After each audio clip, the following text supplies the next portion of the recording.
this group, they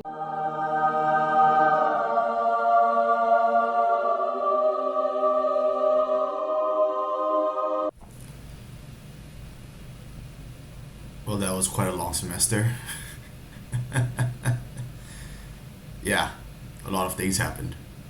It was probably not a bright idea to go watch the World Cup final before I did a final presentation. Yeah. This is a picture of me before FYP1. This is a picture of me during FYP1. And finally, this is a picture of me after FYP1. I feel like the only person who hasn't aged here is you. Either we have stopped moving forward in time, or this is the way you absorb the youth from all your students to stay forever young. You know what? Let's forget all the jargon. Let's get right into business. Don't forget to like, comment, and share on this video. Let's go!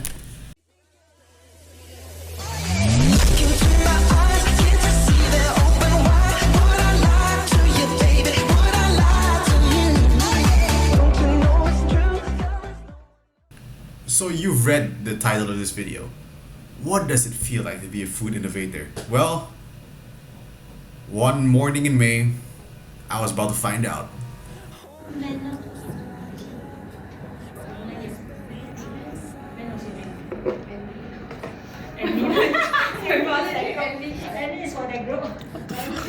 So that was my group mate, Imran. Believe it or not, we were never ever grouped together for the entire 2 years we've been in culinology somehow. Now for my other two group mates, unfortunately, I do not have videos, and that's because I'm not a creep. So let me introduce Vanessa. I've worked with Vanessa before in many different occasions, simply because we were both Indonesian, so I'd say we were quite familiar with each other to this point. On Jessica's end, we have a good relation. We play in the same badminton group, in fact. However, we actually rarely do get grouped up together. It's kind of the same situation as Imran, which is interesting, I'd say. So let's get straight into it. So for context, our target group is the elderly. Again, well, for me, this is like my third project in a row dealing with the elderly. So yeah, knowing this group, we had to do surveys, and they're not chronically online, so we can't do like the traditional let's blast it to the WhatsApp groups and hope for the best. Nope. We had to go straight to them. And where can we find the elderly, I think? That's right, church. So yeah, we all went to church, I guess. So we went to St. Ignatius Church in Kelanajaya, where there are a lot of elderlies. Target-rich environment, but just one problem. They just want to go about their day, man. They don't want to do no survey. They just want to go home after praying. So like, we just got ignored by so many of them, man. We even tried bribing them with cucur udang. We bought about 100 pieces, and we only gave out like 30 at the end. So I had to eat that for the next 3 days. My diet was only cucur udang. But overall, against expectations, we actually managed to get enough respondents somehow. Imran worked some magic and sent it to his mom's group, which I'd say is kind of in the magic age range where they do count as elderly already, but they're already quite tech savvy enough. They've been exposed to technology long enough where, you know, they are capable of doing the surveys on their own. So that really did help. So we did get a lot of answers that way. So thank you so much, Imran. Thumbs up. Now the other thing that I cannot thank Imran for is Domain 2. It was not a bright idea to record a focus group recording in the middle of a busy cafe, now is it?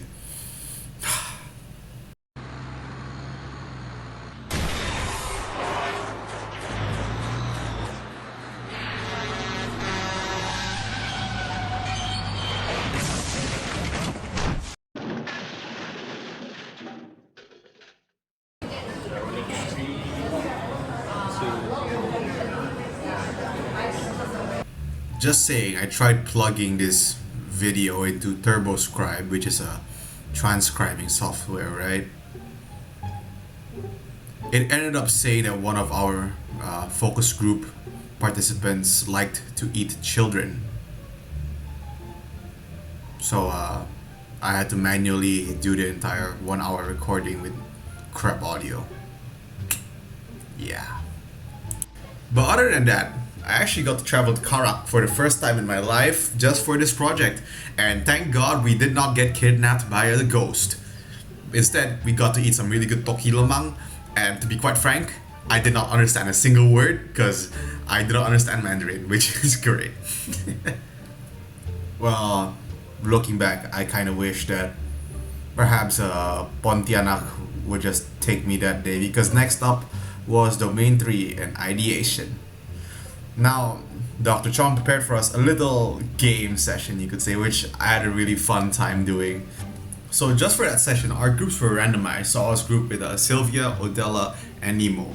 And we were told to give nicknames to each other. Now, I did not talk a lot to Sylvia then, alright? I do not see myself as a person who likes to socialize a lot. So, when asked to give her a nickname, since I'm scared to offend her, I'm scared to offend women, alright? I just named her Sylvia Colonology, okay? So, that is just purely just not to like get any wrong first impressions any that way. And then Nemo gave me the name Friendly Nemo. Come on, man. I'm trying to cook every fish in the world. Episode 100, Frying Nemo. Now, so we somehow reached a tangent while doing this, and we were talking about ice cream, right? As our main topic for the group at that time during ideation. And we reached the topic of unmeltable ice cream. Now, this became a very, very key idea for me personally during ideation. Yeah. So I took it and I developed it, tried to make it fit. Yeah. So we ended up doing our presentations, and where I essentially dressed up like what they call a datok here. So that was fun, I guess. Really, really tiring. It lasted till 11 p.m. But we got through it, and that's what matters. Now for Domain 4, Domain 5, our group took a different strategy in which we simply split ourselves among the tasks. So I was going to be responsible with Domain 5 along with Vanessa, while Imran and Jess were going to be responsible for Domain 4. However, we would be helping each other in the process, which is, yeah, nice, you know. I'm about to skip this shit. Skip. Bro, when does this game get fucking good? Yeah, so that was pretty much Imran and Jess's job throughout the feasibility studies. My role in that one is to ring, suppliers, ask about the price, go to random people's websites. Yo. Now, it was fun and all, but receiving WhatsApp texts at like 3 a.m. in the morning from suppliers from foreign countries feels a bit strange. And then they will interrogate you, Because if you say like any bit of being a student, they'll just reject you. They don't want to sell anything to you. So I was texting this guy from Tunisia. So the response time was so darn slow. Because when I was awake, he was asleep. When he was awake, I was asleep. So it just did not match. So it was quite difficult for me to get, say, olive oil at that time. Jeez. Now that brings us to our final domain. And for that final domain, I have to really give thanks to my dad. Really, really clutch. Really helped us with the premium Zoom. So we were able to record our extended sessions. So like for our recordings, they were like 70 minutes long each. And so it really, really helped us since free Zoom was only 40 minutes. Nampak ke? Not really linked, but Dah. kita tahu. Yeah. So we interviewed our own relatives. I became the interviewer for most of the English interviews, whereas Jess helped us out a lot with the Mandarin interview, being the only one fluent in that language in our group. And so we reached this point where we have amalgamation of all our data, everything that we've worked for. And so all that's left to do is just to combine it. So that brings us to today. We are doing a proposal right now, and I am recording this video directly on submission day. Yippee.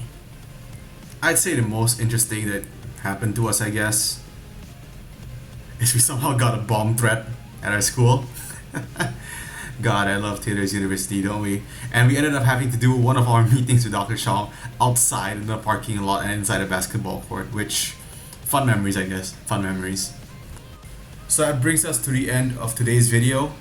So I'd like to give a special thanks to Dr. Chong, my group mates, Vanessa, Jessica, and Imran for being so great and helping us out throughout the entire duration of this semester.